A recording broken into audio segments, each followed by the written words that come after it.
Hi, this is Hutch, and today we're going to see what happens when you just wait for a little bit before jumping into life insurance products. So, I have a lot of clients that are very interested in the safety aspect. They're very interested in the future tax benefits and the immunity from future higher taxes. I have clients that are very interested in the liquidity aspect of sitting on the sidelines but earning a decent return while they wait to gobble up, say, real estate or buy stocks when they're down, the forever stocks that you want to hold forever. Whatever that looks like for you, I know there's something in the back of the human brain that says, things are just crazier than I've ever seen them right now. I've lost a bunch of money in the stock market and then it bounced some of the way back. I have real estate investors who aren't collecting their rents or full rents or on time rents. And we have government saying you don't need to pay rent. And so people just want to just sit on the sidelines for a moment before doing anything. And there's a cost to that. Obviously, not just the time value of money, but with life insurance, since it is age-based and health-based, there's even additional costs. So we're going to explore what that looks like with a case study that we're dealing with right now. Now, he actually just applied in February before all this coronavirus craziness hit, and he did an electronic application. He got the very best rating, and then as we're issuing the policy, he said, let's pause. What he wanted to do originally was pay $32,000 a year times 7 years. And he has the option to pay more if he wants, but he knew he'd be able to do that because he had a couple $100,000 sitting in the bank as a business owner, a small business owner. But because of income limitations, he could qualify for enough death benefit to pump in $32,000 a year. And he knew between that cash and cash flow, he'd be fine. He had most of the money sitting in the bank anyway, but he got spooked. And he said, you know what? I just want to wait and see how things shake out. I just want to press pause. And we said, okay, I respect that, but why don't we lock in that best rating? Why don't we get the policy started with a nominal amount? And so that's what you're looking at here. So even though he's age 40, at the end of the year, he's age 41, which is why it shows this. And this is the cash values at the end of the year from paying an $8,000 premium instead of a $32,000 premium. And instead of a 7 pay, we did an 8 pay and just did the extra $24,000 that would have trued up his first year premium to $32,000. We're going to pay that $24,000 on year 8 on the back end. So he still has all year to put in the $32,000, but if he just wanted to wait, let's lock in the policy. He wanted the coverage anyway. He wanted the bucket and the capacity. So let's just do it this way. And he said, I think I just want to wait. So I showed him this. And this is the exact same policy. A year later, assuming he could qualify for the exact same rating. Obviously, things happen to people's health, but clients tend to feel that won't happen to me, even though we've seen it happen. Clients have gotten sick and not gotten that rating. We've seen them die on us while they're waiting to see.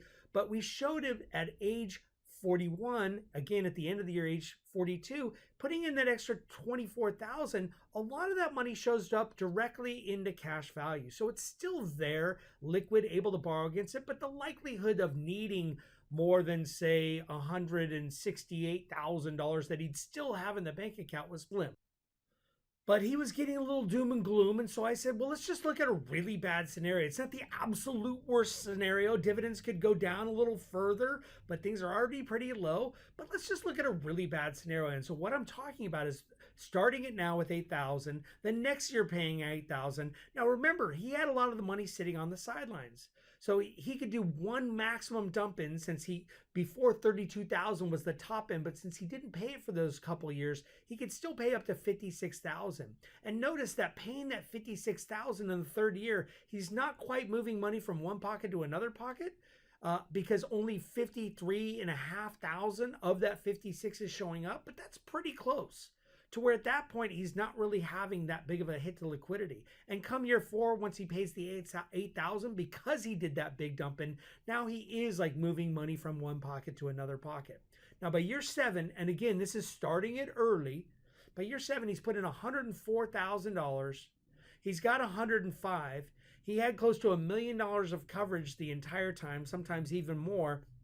And he minimally funded. So maybe he consumed all that money, stockpiled the toilet paper. And what does he have now? He still has a really good banking policy if we do a reduced paid up. That's what that little footnote is. His death benefit drops from 1.2 to 400,000. And look at that, the 105,000 grows to 111.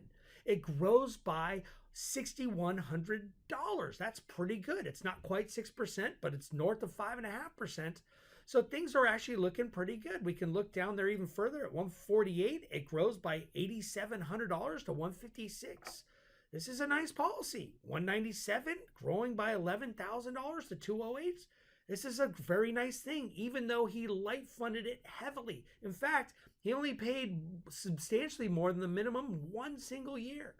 So he agreed that this was a pretty rare chance that he would do anything like this. And I said, well, let's look at something in between.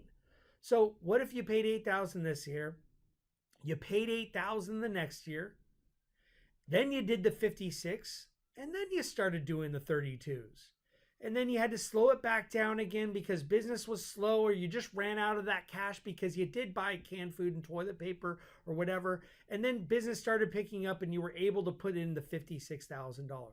Well, this is the same 224 going in that we had that he wanted to wait a year. So let's look what it is. He's got $243,067 of cash value versus waiting a year. He's got $243,214, so he's got like $150 less. 243,067.